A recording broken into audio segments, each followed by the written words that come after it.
Hello, welcome back to GameSpot's continuing coverage of E3 2014. You're watching the GameSpot stage. My name is Danny O'Dwyer. We swapped out the American dude for the Irish dude. I'm going to keep on showing you sweet games. There's loads of stuff coming up. H1Z1, Phoenix Rage, Dub Wars, loads. But right now I'm joined by Dave Georgeson from SOE, my friend, Director of Development for EverQuest. EverQuest Next, I should say. But we're here to talk about Landmark, which is a kind of a crazy project that's, I guess, it's running before we get to play EverQuest Next, but it's going to continue on once it's released as well. This is almost like some sort of crowdfunding for ideas, for creating your world. It started out like originally we were designing EverQuest Next, and we realized we were making such crazy, cool, new design kind of frontier stuff that we had to make specialty tools, and we thought, well, wouldn't it be cool if we gave the tools to the players ahead of time so that they could actually help us make the world? And that kind of snowballed, and it kept getting bigger and bigger, and now Landmark is its own entertainment experience. It's a full-on MMO and growing every day, but it's also pioneering the systems that we'll use in EverQuest Next for the new NORAD, and the players are collaborating with us to determine what EverQuest Next is like. At the same time, that it's an entertaining, fun experience and a game of its own. So Landmark, is it fair to say that EverQuest Next, much like EQ, will be a world that has a relative amount of persistence over what that world is, where buildings are and where cities are, and Landmark is almost like the construction phase of that. Maybe I'm being reductive. Well, yes and no. First of all, EverQuest Next is not static at all. So cities could be destroyed or move or like be founded by the players, all kinds of different things. So the worlds are constantly changing. And in fact, the worlds deviate over time so that each individual world develops its own personality and what's going on with by whatever the players decided. Landmark, by its own nature, is a giant sandbox where the players can literally do anything without us guiding them. They come up with science fiction stuff, like there's a guy that's got a fleet that's sailing around the world. There's all kinds of stuff that's going on, and the players determine their own destinies, and we provide them the mechanisms that we use to build EverQuest Next. So like the PvP systems, the dungeon mastering stuff for setting up scenarios and story arcs, all that stuff, the AI editing tools, all of that stuff is coming to Landmark so that they can literally build whatever is in their imaginations, and everybody else that's playing can experience it. And so how are you using it as a development studio? Are you cherry picking parts that you like, be it lore or a particular quest or a particular building, or is it more trying to engage with the community before the game comes out and get them ready for EverQuest Next once it's out? Well, there are people that play, a lot of people that play Landmark that really are cool with just playing Landmark. Yeah. Like they're not necessarily looking forward to EverQuest Next, but there are a certain percentage of them that are really fired up about helping build EverQuest Next. And so when we engage with those people, we do things like right now we're doing a Dark Elf workshop. We gave them all of our concept art and our art Bible for what we're doing with Dark Elves, awesome. and they're just riffing on it. They're building all this crazy stuff and saying, wouldn't this be cooler? And our art director and our creative director is working with these people on a regular basis, like every day. We have a live stream later today where they're talking back and forth with the players, and we're changing our art Bible to match what the players have decided that they want, and that is shaping what Norath will become. So that's all part of what Landmark can do, but at the same time, like recently we had a Landmark of Landmarks competition.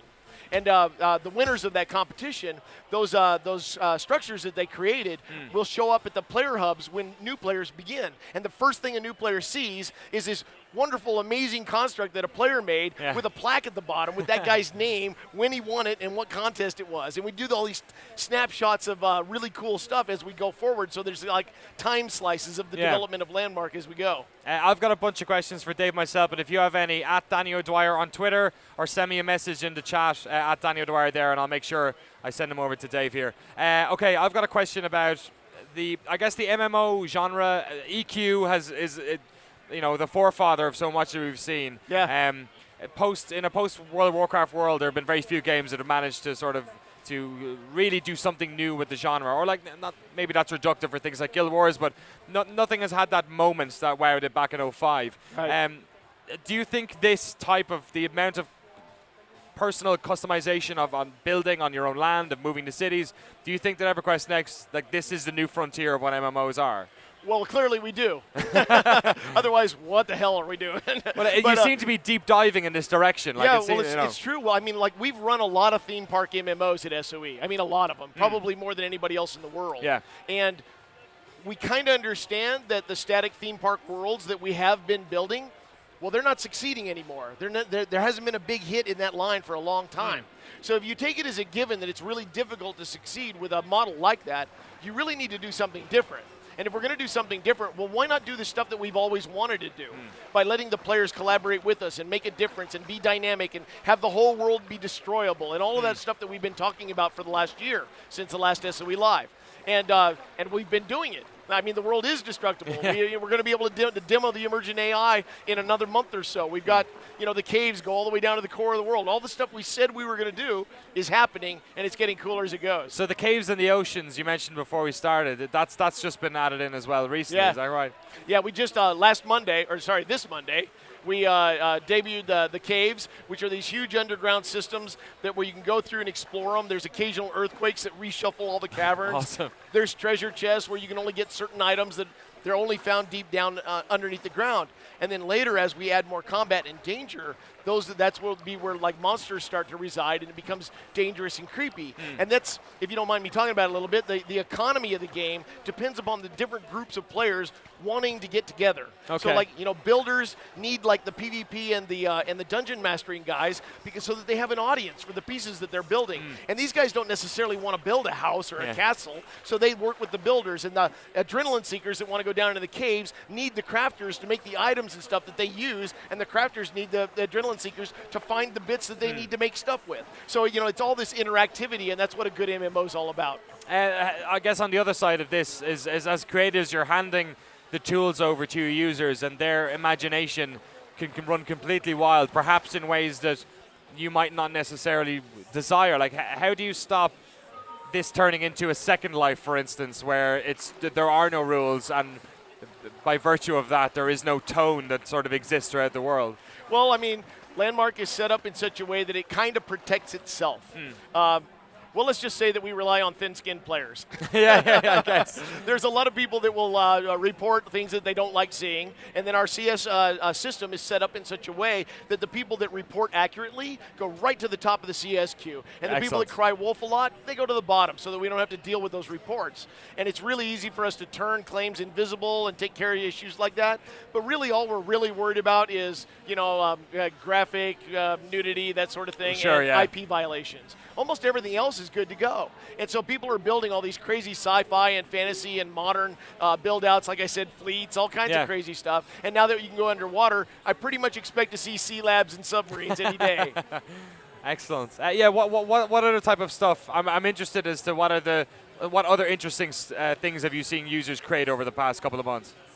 Oh, well, I mean, the Landmarks and Landmark competition was amazing, the kind of stuff that they did. But really, to me, it's the stuff that people do with those things that's really intriguing to me. Like, there's a couple of groups, like the Angel Bay and Lay Spring Academy groups. Like, we don't even have guild structures in the game yet, and they're already doing this on the side. And what they did was they realized that there were a lot of people that were kind of bouncing off the game because they didn't understand how to use the tools in a cool way. So they self-organized in order to be able to teach people and attract new people to because they wanted more people. Like, these games are all about bragging, and what's a better way to brag than to teach somebody how to do something cool?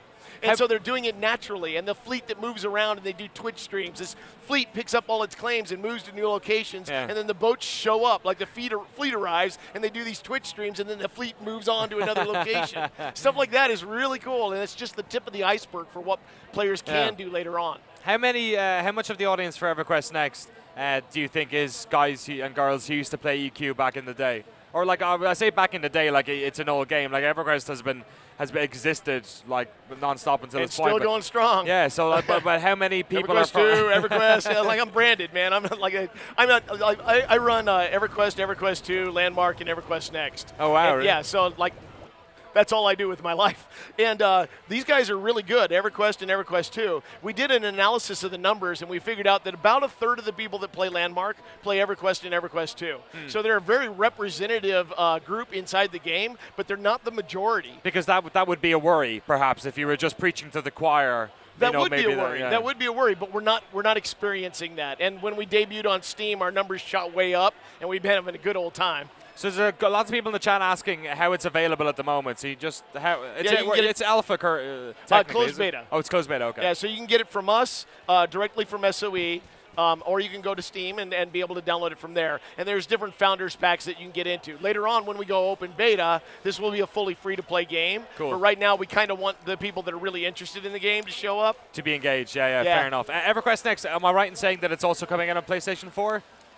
It has been announced by our boss, yes. Okay, all right. Landmark is purely PC at the moment, though, is that Currently. correct? Okay, yeah. Currently. Well, I mean, I would love for it to be on as many platforms as it can Yeah, be, but we're going to make the PC game first, and then we'll talk about other platforms. Cool. Keith, I almost don't want to ask these questions because what I like about Landmark so much is the creation of it. But just to get back into some other, like, I don't know, known quantities with MMOs. Can you talk a bit about, in Landmark specifically, do you guys have PvP? Do you have any questing stuff at the moment, or is it all about this sort of emergent creation? Well, right now, if you play Landmark right now, we're full of satisfying builders, explorers, and crafters. The next step is to start bringing in combat, and the first step of combat really is PvP.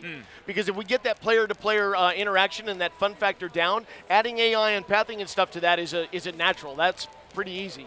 So one of the things we're going to start talking about is claim-based PvP, where you can actually set up rules and do cool stuff on your own claim.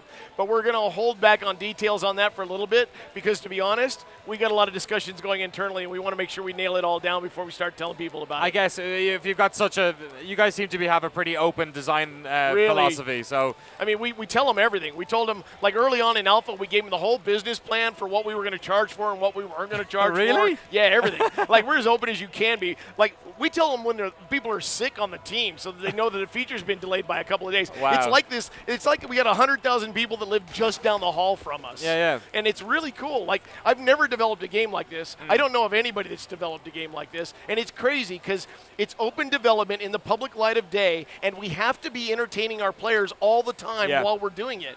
And it's a song and dance that's stupidly fun to do. Well, it's amazing. If you're making a game that is inevitably about fostering community, to be able to do that within the development itself must be very satisfying. It's fantastic. And the fact that we have a game that's based around creativity means that the people that are in our community are just solidly cool. Like, they're helping each other, they're giving each other tips, investigating things. Hell, they're doing stuff with the tools we didn't know you could do. And that's just the tip of the iceberg with the building stuff. Yeah. When we get to AI editing and these PvP tools and all that other stuff, we expect to be floored. Excellent. And as we go back and forth with the players, that's how we'll decide what EverQuest Next's final form is. Yeah. We know what EverQuest Next should be, but we also know that the players are going to teach us a lot about our own game, and we want that to be the best product it can be. So, Landmark. Awesome. David Georgeson, absolute pleasure meeting you, sir. Best of luck with Landmark and with EverQuest Next as well. I can't wait to see more of it. Thanks for your Thanks for time. having us on.